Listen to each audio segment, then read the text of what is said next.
So I sat down earlier with the New South Wales Police Commissioner Karen Webb to discuss several issues, including the Molly Ticehurst murder, the Bondi Junction attacks and the terror arrests last week.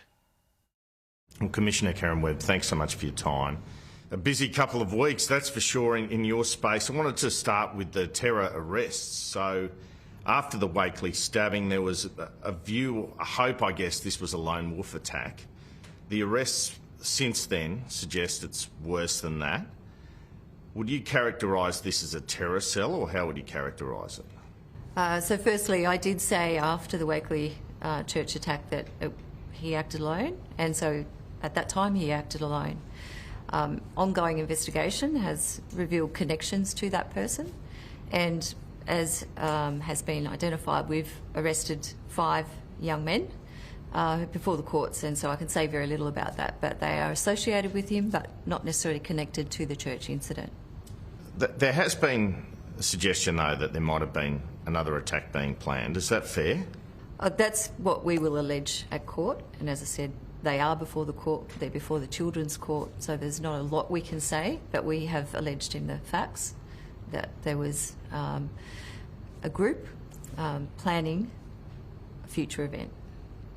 Did that involve explosives? Because it's been revealed one of the youths was looking at explosives.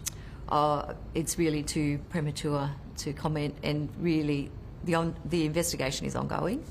There's still police working literally around the clock on this. So there were 13 search warrants done, 12 persons of interest, and 5 are currently before the court. So it is very much a live investigation.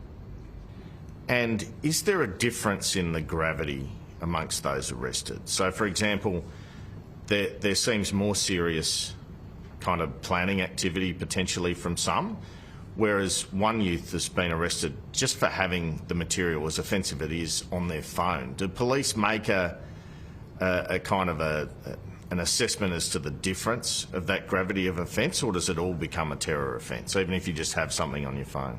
That will be borne out in the facts before the court. Each person may play a different part in an enterprise. Certainly some of those young people have been charged with Commonwealth offences, terrorism offences, as well as some have been charged with New South Wales offences. What we've heard is they've got things like beheadings on their phones and things of that nature. In your experience with young people, frankly, out in Western Sydney, southwestern Sydney, is that the sort of thing that's been on children's phones for some time?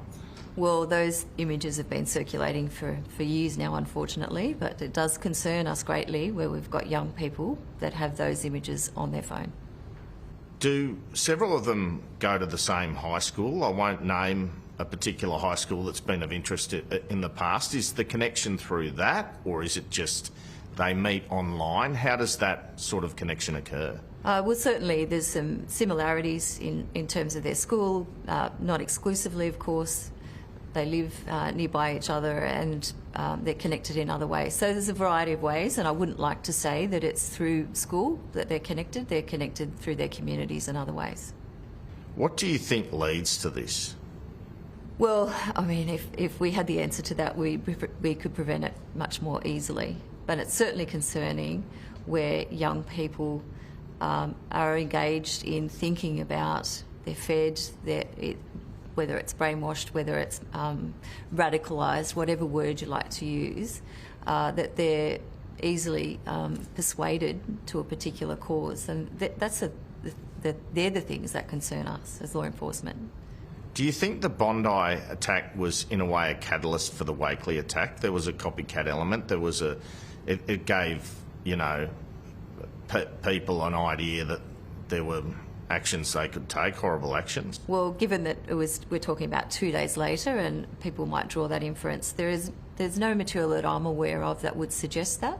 But I don't know what was acting on the minds of these young people, and we might need to wait till the end of the court matter, or we may never know what was on their minds. It might be completely unrelated, but certainly 2 days apart in Sydney is awful. What message would you like to send to the Muslim community out there about what's going on and what they can do? Well, certainly I'm not differentiating any community. Certainly all communities and the communities in South West Sydney have been very good with the police. What we're talking about here is a group of young people that have committed, we allege, or planning to commit terrorist acts. That is separate to their religion, what community they belong to. So this is not about generalising about a community. It's simply saying that we've got some concerns about this particular young group of young men, and we've been working with the Muslim community and, as I said, other communities in South West Sydney, meeting with leaders, faith leaders, as late as Wednesday night, for example. We continue to meet with them.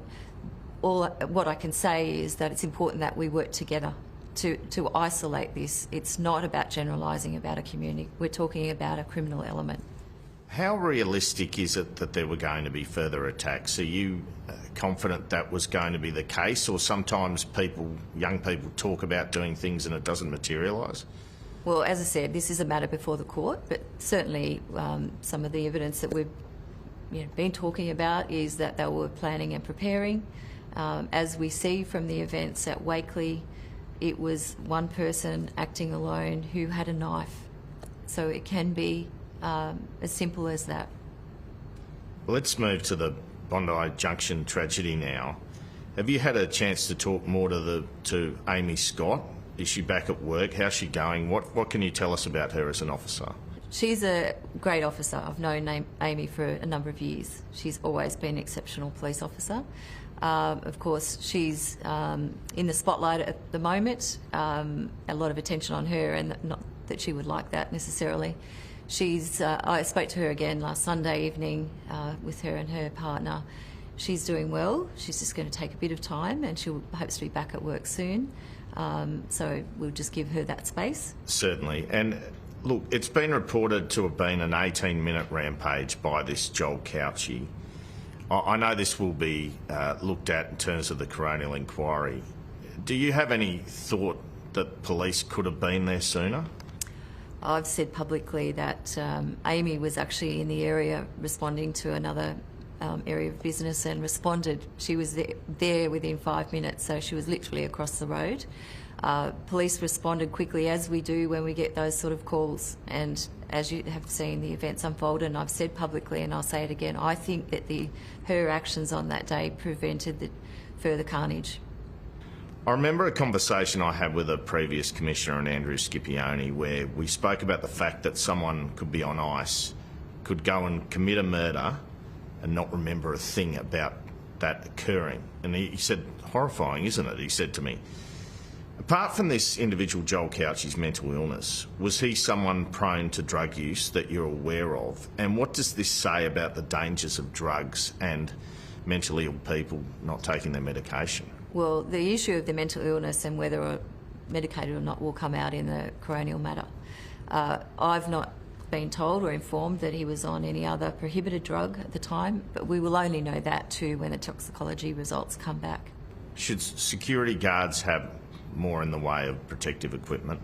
Yes, certainly the Premier has asked for a review of that. We will work with that review team. We're actively participating in that review, and whatever the outcome of that is, we'll work through.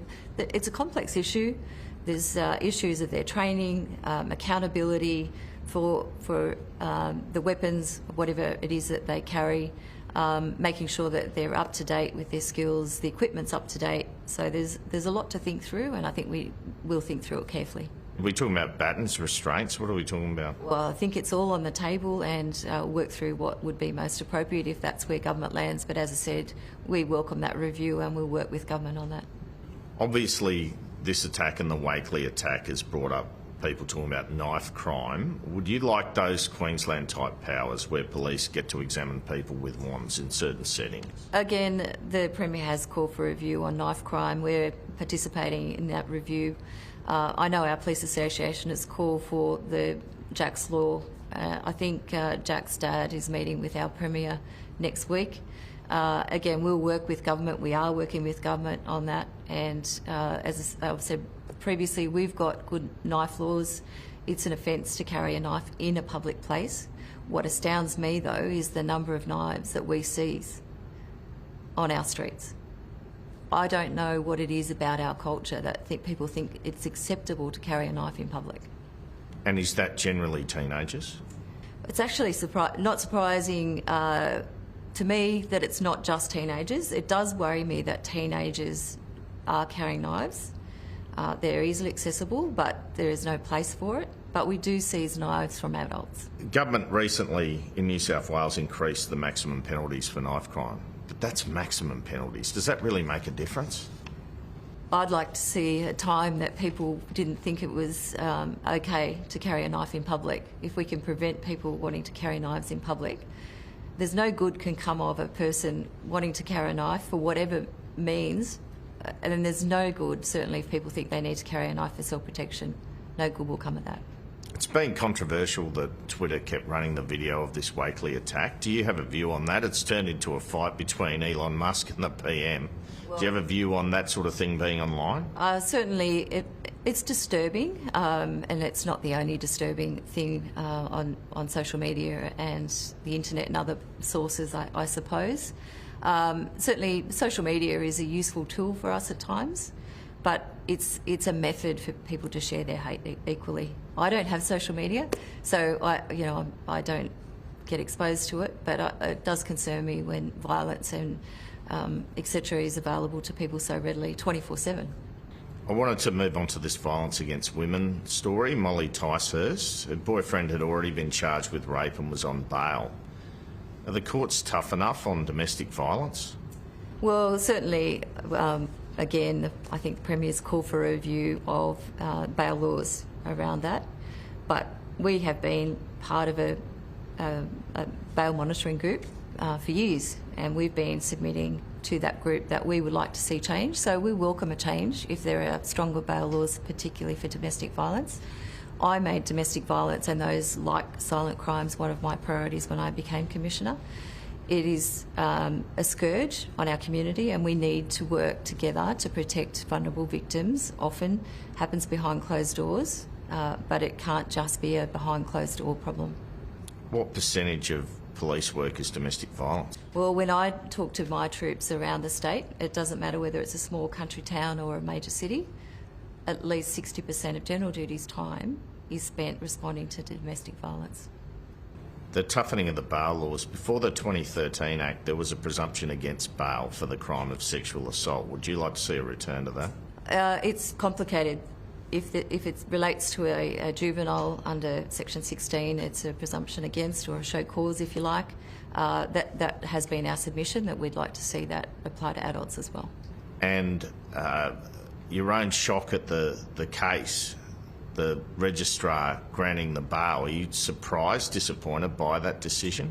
Well, our job is to respond to the needs of a victim. We did that. We arrested the offender. He's before court. I can't say a lot about that, obviously, because it's before court. But certainly police had sufficient concerns that we refused his bail at the time we charged him. Speaking more broadly, how commonplace is that police will advocate strongly in courts for bail not to be granted in relation to violent offences, and it's disregarded? Well, that's our job. Our job is to protect the community, and often the criteria for considering bail is about protecting the community, protecting the victims, and protecting witnesses and the seriousness of the offence. And certainly they are the grounds that we often rely on and say that because of those elements we will refuse bail. When it goes to a court, that's a matter for the judiciary, but certainly police often will refuse bail because of the immediate threat to the community. And people are talking about royal commissions, state, federal, into domestic violence. Do you think there's any point in that, or can some solutions be put forward a bit quicker than that? I think we could work through some solutions quicker. Let's do that. Let's work together. I think the federal government are working on domestic violence as an issue. We've been working on it for years. Police and our partners have just agreed on a new risk assessment tool that tries to identify those victims that might be at risk quickly and easily. And I think there's some real merit in looking at some things that we've done here in New South Wales. We've got a DV registry. Now that's the first time it's been done in Australia, and I think maybe globally, where it's all cases are reviewed. We look to best practice. You know, what are those things that we might implement and recommend to officers and commands to strengthen what they're doing in terms of preventing and disrupting and responding to domestic violence? What fuels it? Is it fueled by any particular socio-economic situation, or it's across the board? It doesn't discriminate, and that's the thing with domestic violence. It's a domestic family violence, a current or former intimate partner or family member, and it doesn't discriminate. It happens everywhere. What do you think? I mean, I know it's a complex question, but is there anything that you can point to that you think causes it? Is it down the generations, or is it it'd be just speculating. Lack of respect for women, or, you know, I mean... all of those things, and it is very complex, but that's why I advocate strongly that it is something that it can't be behind the closed door, and we need to have this discussion. We need to have people being the eyes and ears for victims who don't have the strength to come forward. We need people to be their voice. We need everyone to come together on this, because every time I hear of a victim, particularly a victim that is murdered or seriously injured, I just think, surely that's one we have to prevent. We've got to prevent it.